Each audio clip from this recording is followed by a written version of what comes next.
Assalamualaikum warahmatullahi wabarakatuh. Salam sejahtera. Salam skoi fizik.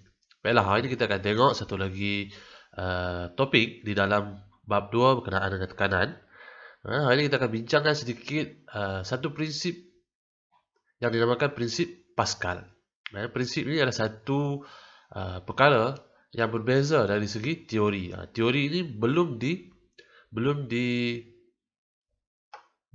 tetapi prinsip ini adalah satu benda yang telah dibuktikan.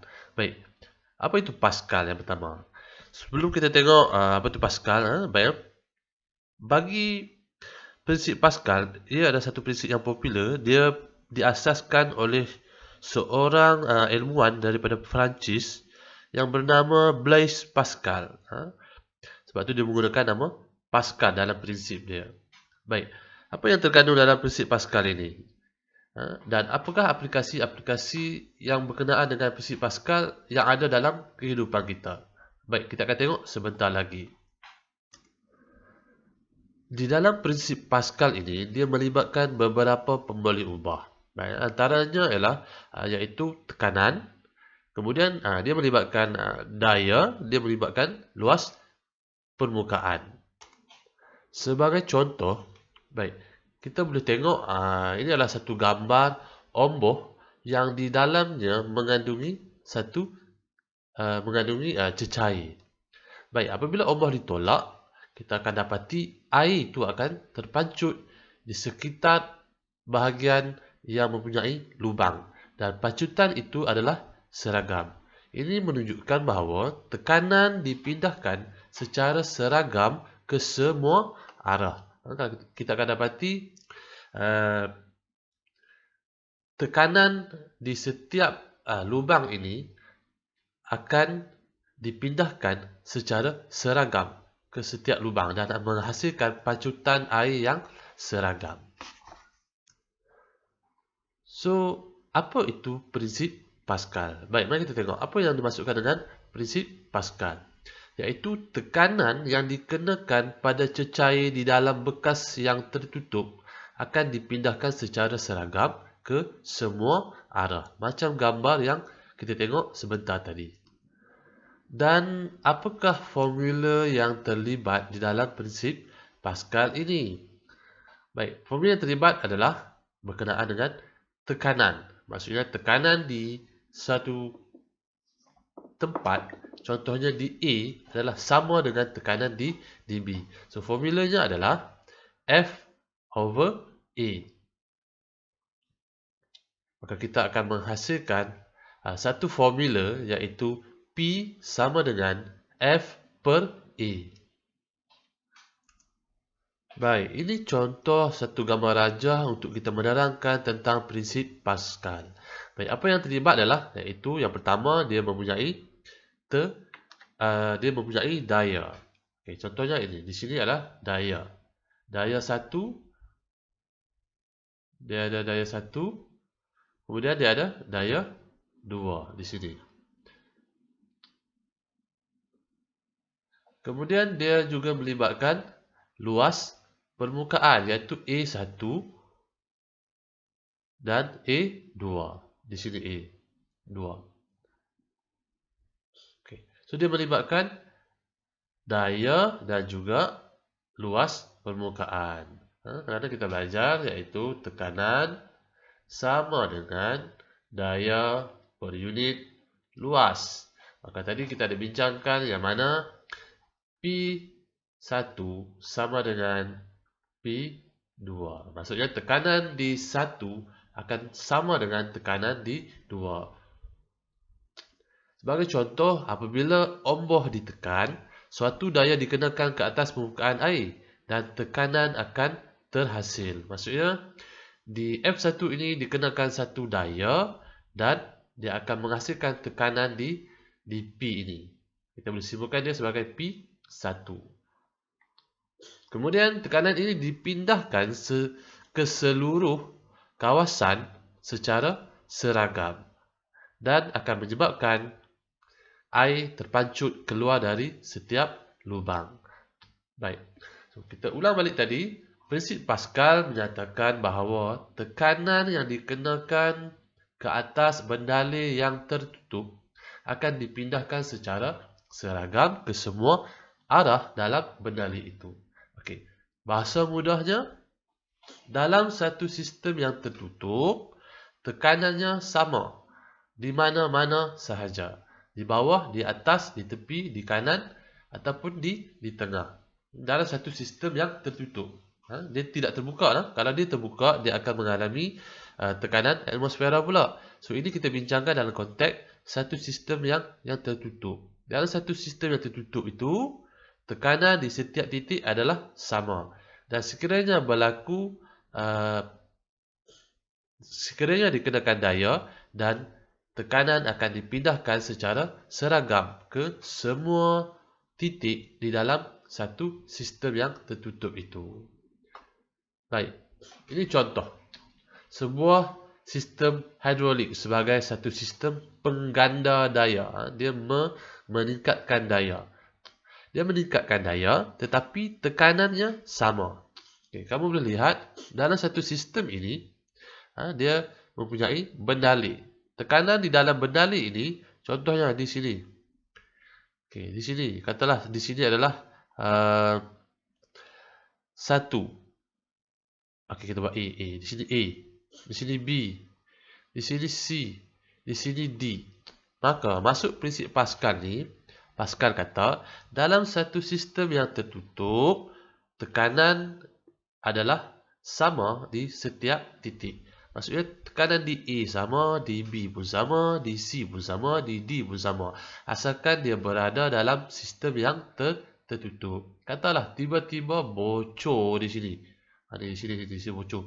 So terpancuk keluar. Maka prinsip Pascal dah tak valid, tidak boleh digunakan kerana dia telah menjadi satu sistem yang terbuka. Okey. Sekali lagi kita ulang. Menurut prinsip Pascal, tekanan yang dikenakan pada suatu permukaan cecair akan dipindahkan secara seragam ke seluruh cecair itu, walaupun di mana ia berada. Baik, kita berkenalan dulu. Ini contoh satu sistem hidrolik. Biasanya digunakan untuk kita nak jet kereta ataupun kita nak mengangkat benda-benda yang besar jisim dia. Okay, ini contoh satu sistem hidrolik. Dia mempunyai ombor yang kecil. Ombor yang kecil ni dia mempunyai luas permukaan iaitu A. Kemudian dia ada ombor yang besar. Katalah di sini kita katakan A1. Maka di sini adalah A2. A itu adalah luas permukaan. Kemudian dia ada daya. Sekiranya daya pada bahagian 1 kita simbolkan dia sebagai F1.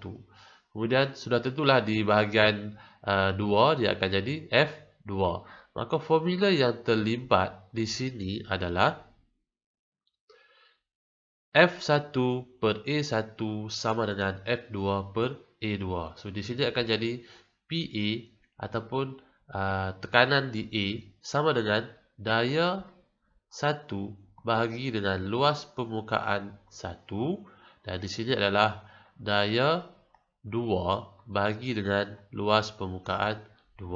Maka kita boleh simpulkan bahawa dalam satu sistem tertutup ini F1 per A1 sama dengan F2 per A2. Contoh. Okay. Tentukan daya F2 yang bertindak pada ombor besar itu. So, dia bagi apa? Dia bagi jisim di bahagian 1. Dia bagi luas permukaan 10 cm kuasa 2. Dia bagi luas permukaan di bahagian 2 40 cm kuasa 2. Dan dia minta kita kirakan F2. Bolehkah agak-agak? So, apa step yang pertama kita kena buat? Okay, 1 kg kita kena tukarkan dia kepada unit Newton. Kerana 1 kg ni adalah jisim, maka dia akan jadi 10 Newton. Okay, so daripada formula tadi, F1 per A1 sama dengan F2 per A2.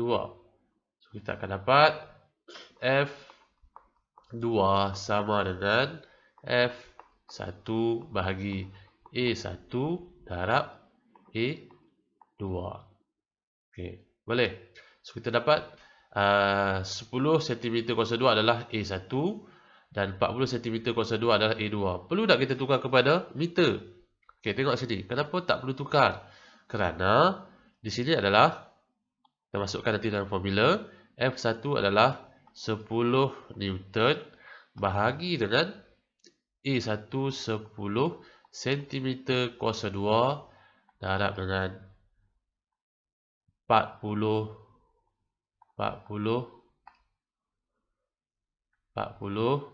cm kuasa 2. Maka kita boleh hapuskan cm ni nanti. Maka kita tak perlu kita buang masa untuk tukarkan dia punya unit tadi tu. Okey, so kamu boleh kirakan dia punya tu.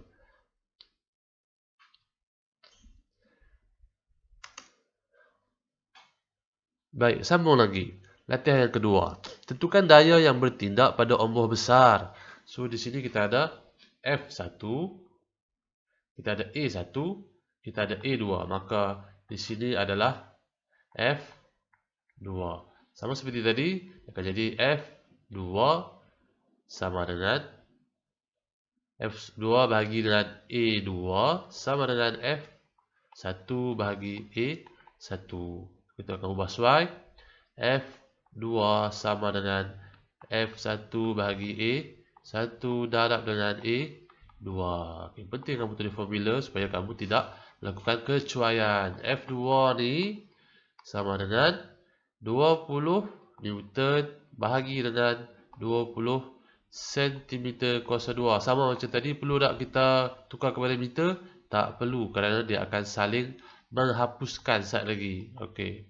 Sentimeter hapus dengan sentimeter, maka dia akan jadi 20 bahagi 20 darab 60. Maka akhir sekali dia akan dapat jawapan 60 Newton.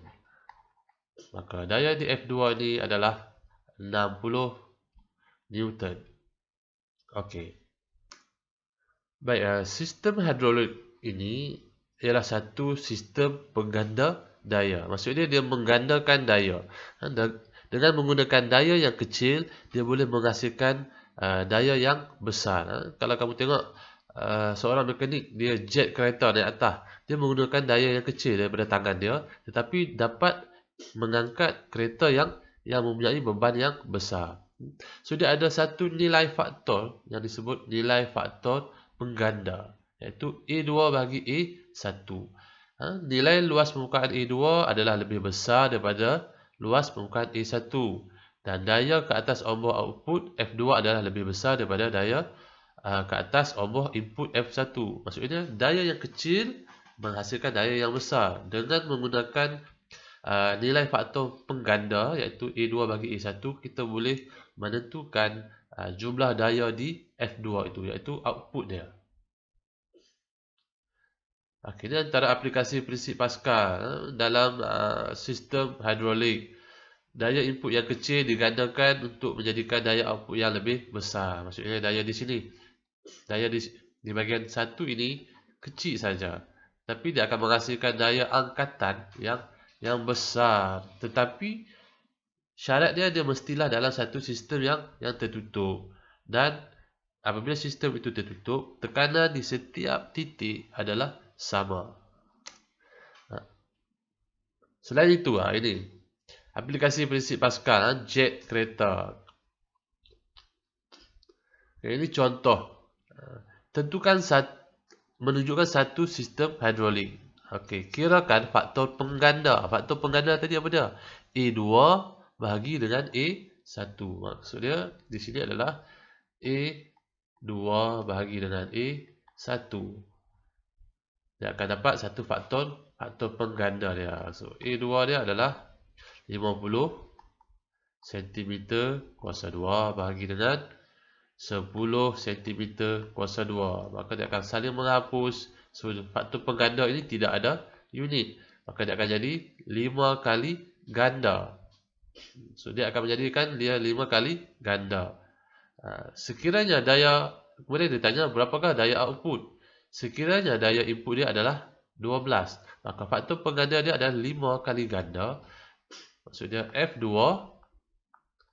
akan jadi 5 kali ganda F1. Maka kita akan darabkan 5 darab 12 akan dapat 60 Newton. Maka dengan daya yang kecil di input 12 Newton, dia akan menghasilkan satu daya angkatan yang besar iaitu 60 Newton, dengan syarat dia berada dalam satu sistem yang tertutup. Okey, kita sambung, kita terus buat latihan. Satu daya 20 Newton bertindak ke atas ombak kecil dalam satu jet hidrolik. Okey, satu ombak kecil, kita buat ombak kecil. Kemudian dia ada ombak besar.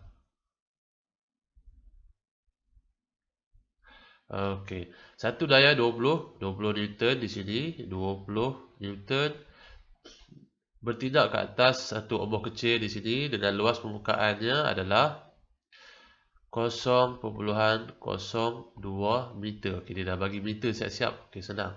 Berapakah daya ombak besar? Okey, berapakah daya angkatan pada sini? Berapa F kita buat apa? Kalau besar, okay, kita buat FB, F besar. Dan luas permukaan A besar dia. A besar dia ada di situ. Adalah 0.1 meter. So, macam mana kita nak buat? Daripada formula, tekanan di sini tersebut sebagai kecil. Okay, K lah. Tekanan di ombak kecil sama dengan tekanan di ombak besar. Kita boleh pakai 1, 2 pun boleh. Okey. Kemudian F kecil sama dengan area kecil bahagi, kemudian daya B, FB sama dengan bahagi dengan AB. Maka FB sama dengan daya di ombak kecil bahagi dengan luas permukaan ombak kecil darab dengan luas permukaan ombak besar. So dia akan dapat, kamu boleh kira 20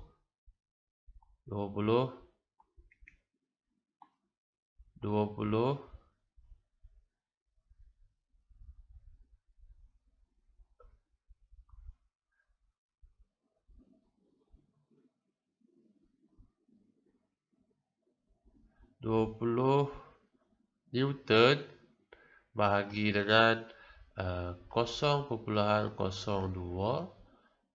darab meter kuasa 2 darab 0.1 meter kuasa 2. Maka dia akan saling menghapus. So kita akan dapat jawapannya adalah 100 Newton. Okey. So daya di FB ni akan jadi 100 Newton. Boleh? Okey, so kita pilih yang kedua. Satu daya 80 Newton, okey, dikenakan pada permukaan cecair yang turus X melalui satu ombak yang luas permukaannya adalah 0.03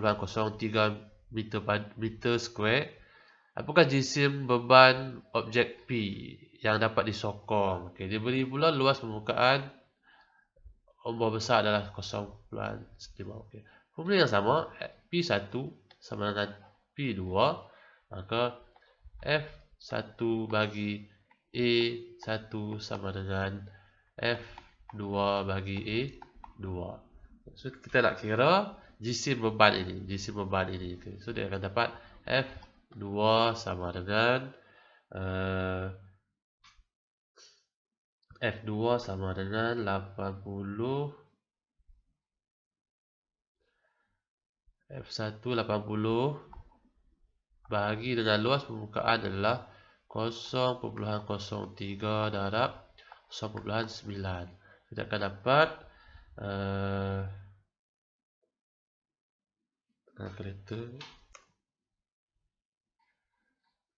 dia akan dapat 2400 Newton. Okey.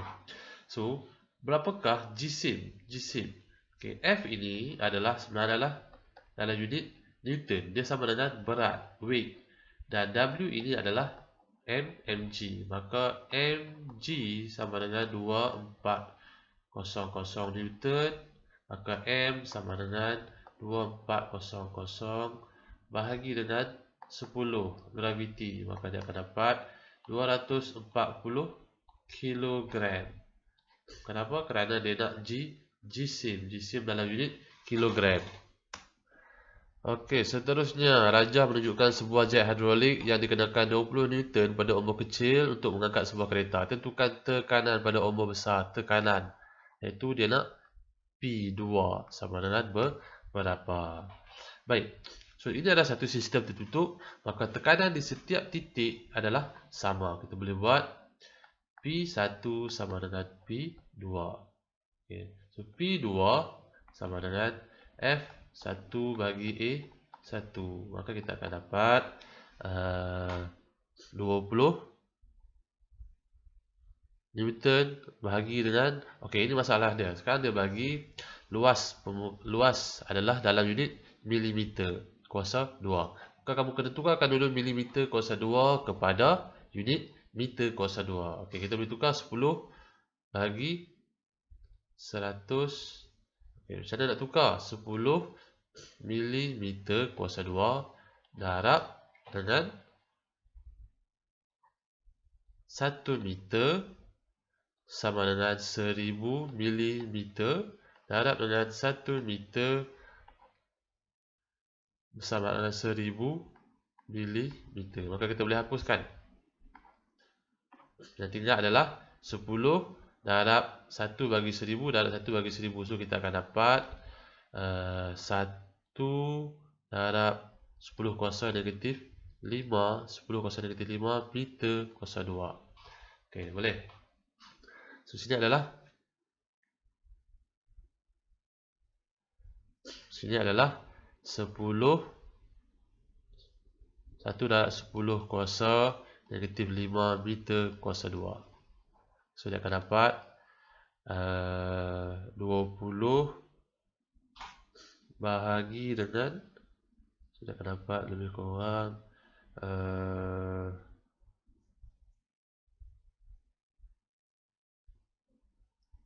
20,000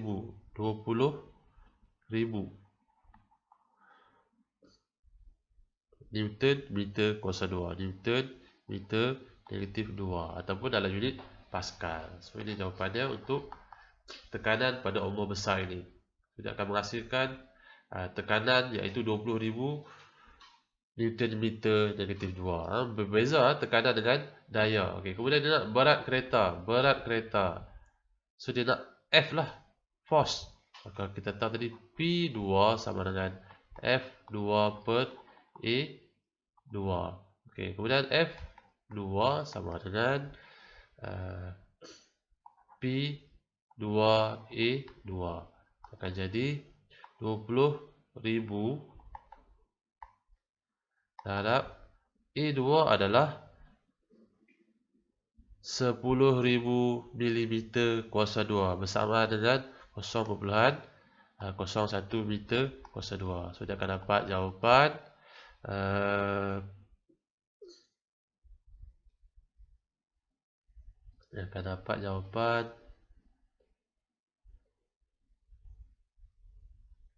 sorry, sini tadi adalah 10. Sini adalah kalau kamu tekan kereta nanti kamu akan dapat 2 darab 10 kuasa 6 Newton meter negatif 2. Maka sini kuasa 6 lah. Kuasa 6 di sini. Sorry silap sikit tadi. Maka so jawapannya akan dapat 20,000 Newton. So tekanan di sini F2 ni adalah 20,000 Newton. Okey. Kemudian ini B, C pula. C tak buat lah pula kan. Okey, tak apa. Sama seperti tadi, iaitu F ini adalah berat sebenarnya ataupun dalam unit Newton. Maka kita boleh katakan F sama dengan berat, dan berat ni adalah mg. Maka kita akan dapat mg sama dengan 20,000 Maka M sama dengan 20.000 bahagi dengan 10, iaitu graviti dia. Maka M sama dengan 200 kilogram. Okey, so itu antara latihan-latihan dalam bab prinsip Pascal. Okey, so kita sambung kepada tutorial sebentar lagi. Okey, Assalamualaikum warahmatullahi wabarakatuh. Jumpa lagi nanti.